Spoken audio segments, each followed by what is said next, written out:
Olá, eu sou Patrícia Silveira, jornalista e especialista em comunicação não violenta.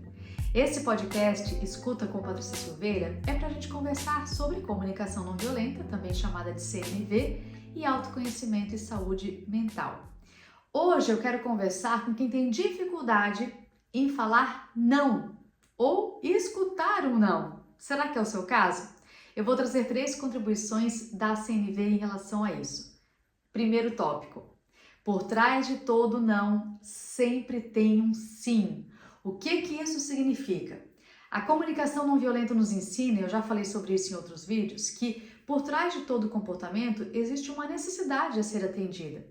Então, tudo que a gente faz é para atender alguma necessidade nossa ou da outra pessoa. Aí, quando alguém me pede alguma coisa, por exemplo, e eu falo não, significa que eu estou falando sim para outra coisa importante para mim. Então, eu estou cuidando de algo que é importante. Por exemplo, o meu chefe me pediu para eu fazer hora extra e eu falo não. Eu estou falando não porque para mim naquele momento é importante cuidar talvez da minha conexão com a família, da minha tranquilidade, da minha saúde mental, da minha responsabilidade com outro compromisso. Então tem vários sims até às vezes, né, por trás do não. Aí a gente pode olhar para esses sims ou para esse sim, se for só um, né, que a gente está naquele momento destacando, para a gente compreender o porquê daquele não e falar com mais consciência o não.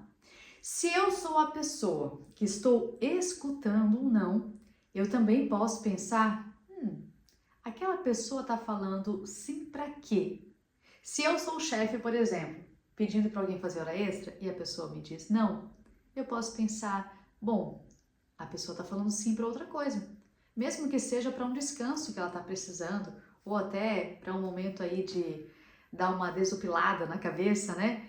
Então a pessoa está dizendo sim para alguma coisa.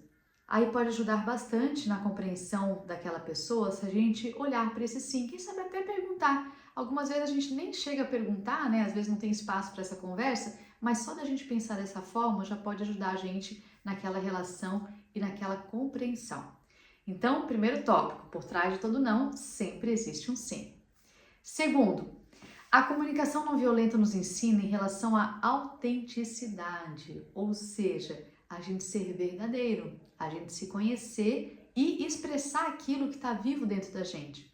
Então, se eu falo um sim, querendo dizer um não, por medo de alguma coisa, por exemplo, eu talvez não esteja sendo tão autêntica quanto eu gostaria. Talvez eu não esteja sendo tão verdadeira quanto eu poderia ser.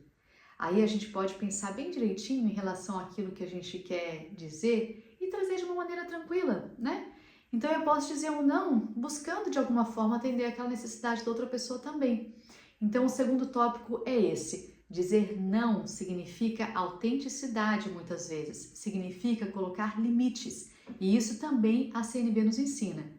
Eu sempre falo, né, que a CNV não é ficar quietinho, não é aceitar tudo, muito pelo contrário.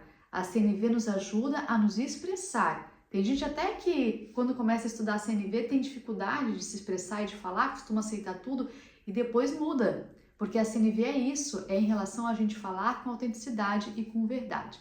Então esse é o segundo tópico aqui, tá? Quando a gente falar o não, a gente ter consciência de qual limite a gente está colocando.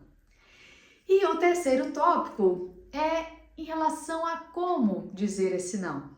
Ok, você decidiu que vai dizer não, né? Você já examinou direitinho, viu qual necessidade está querendo atender e vai dizer não. Daí eu tenho também uma dica. Você pode dizer o não falando sim. Por exemplo, o seu chefe pergunta para você se você pode ficar até às 5 horas da tarde hoje. Digamos que seu horário é até às 3 no trabalho. Aí você pode dizer, eu posso ficar até às 4, pode ser? Ou seja, a gente fala aquilo que a gente pode fazer e não aquilo que a gente não pode. Então, quando alguém nos pede alguma coisa, pode colaborar bastante, a gente devolver, se a gente não está podendo atender daquela forma, a gente devolver aquela pergunta dizendo o que a gente pode fazer, né? Porque daí a gente mostra que a gente também está querendo ajudar aquela pessoa a atender uma necessidade da pessoa de alguma forma, ao mesmo tempo em que eu atendo alguma necessidade importante para mim. Então, o terceiro tópico, a terceira contribuição é essa, em relação a como dizer esse não. Procure qual é o sim que você pode dizer. Qual é a possibilidade, a alternativa que você pode trazer para aquela pessoa. Isso pode ajudar você, tanto na hora de dizer aquele não, quanto também ajudar a pessoa que está escutando a entender o seu não, né? E aí conecta mais, une mais as pessoas. Ao mesmo tempo, eu quero dizer que se você está escutando esse não, você também, ao invés de devolver assim de forma ríspida, então tá bom, não precisa mesmo, é sempre assim, você também pode, ok, você não pode isso e de que forma você pode colaborar? E assim você faz com que aquela pessoa que está te dizendo não, reflita em relação ao que ela pode fazer então, né? Porque é legal a gente pensar de que forma que a gente ajuda o outro a atender necessidades dele. Então é isso. Resumindo as 3 contribuições, primeiro, por trás de todo sim, ou melhor, por trás de todo não, sempre tem um sim. Segundo, quando você está dizendo não, você está colocando limites, sendo autêntico e verdadeiro. E terceiro, você pode dizer o não falando sim, falando o que você pode fazer. E aí, o que você achou disso? Será que vai te ajudar a ser mais autêntico na sua próxima expressão, na sua próxima comunicação? Eu desejo muito que sim. A comunicação não violenta pode nos ajudar bastante com isso, tá bom? Até a próxima!